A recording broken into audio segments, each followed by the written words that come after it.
Now, from writing emails to raiding enemy capital cities, the Wall Street Journal reports that the Pentagon used Anthropic's AI model Claude as part of its operation to capture Venezuelan President Nicolas Maduro.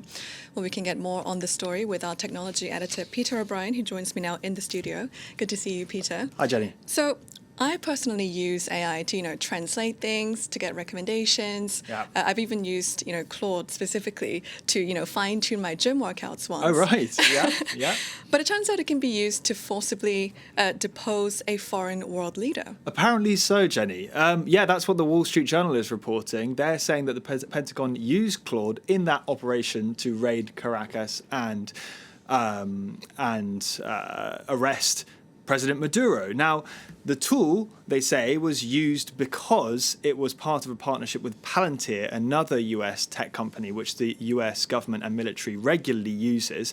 Both the Wall Street Journal and Axios report that someone from Anthropic phoned someone from Palantir and asked them, hey, how was Claude used in this mission on Caracas? So that actually implies that they might not have even known about it, right? Now, obviously, dozens of people died in this mission, and to be clear, there's no suggestion that Claude was actually firing any of the missiles or manning any of the machine guns.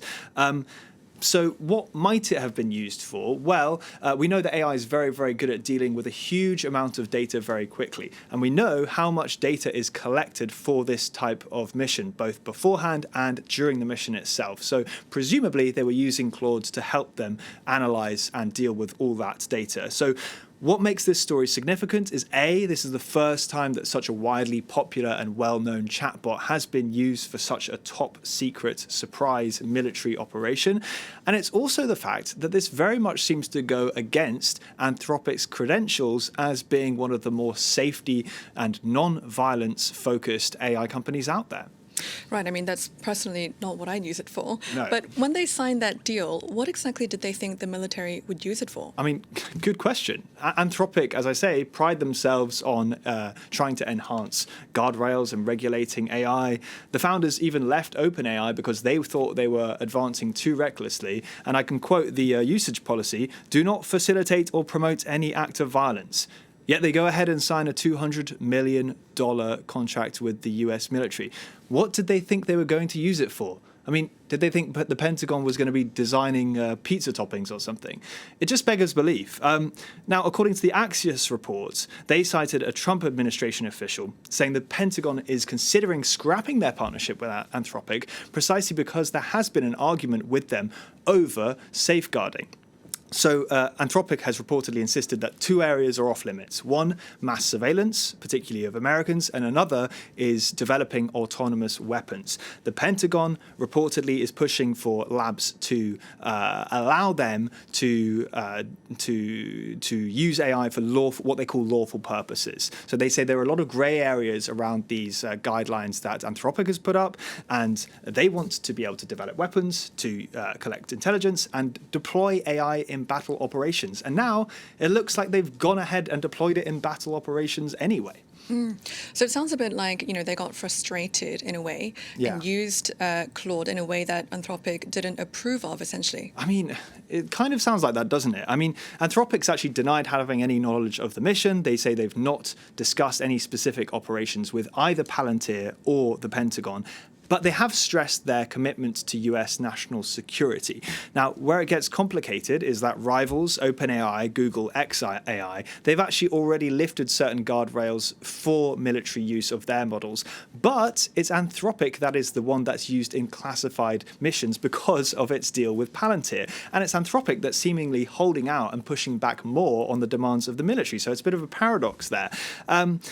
Now, basically what the Pentagon appears to be saying now is if you don't play ball, well, either we're just going to use you anyway, and if you don't like it, we can swap you out with one of your competitors. That seems to be the kind of message here. So I imagine some of the safety-conscious people at Anthropic aren't too happy with this. Well, yeah, that would be a logical conclusion. Just days before this story broke, Mrinank Sharma, who led Anthropic's Safeguards research team, resigned. He left a cryptic warning in his resignation note saying that the world is in peril. He also said that repeatedly He'd seen how hard it is to truly let our values govern our actions. We don't know if he was actually referring to kind of military uses here, but we do know that among AI safety people, autonomous weapons are a big concern. So it wouldn't be surprising if that was one of the factors why he left. And I guess it then begs the question, will Anthropic be willing to compromise its relationship with the US government over safety concerns? Yeah, so, well, if we just lay out what the White House thinks, first of all, they obviously see a regulation around AI as a block to letting American companies rip and also letting the military and the security apparatus do what it wants, right? Anthropic knows this. And so from their statement about US national security that they provided to Axios, it sounds a little bit like they're trying to up their rhetoric in support of US defense, while at the same time trying to push back just enough so as to maintain their safety credentials. So they're walking a tight line here. And this episode could well prove where the chips finally do fall when it comes to Anthropic and what values, what extent they're willing to go to defend their values, right? Because some people accuse them of just pushing regulation the hardest because they actually want to control the way regulation looks in the future. They want to be the ones to be leading the charge on that to make it more difficult for competitors to keep up with regulation and to optimize it for themselves. So this kind of thing where, what they say is really coming into contrast with, how their AI is actually used on the ground. This could really prove what Anthropic's beliefs truly are. Right, very interesting stuff. Peter, thank you very much for that. That's France 24's tech editor, Peter O'Brien there.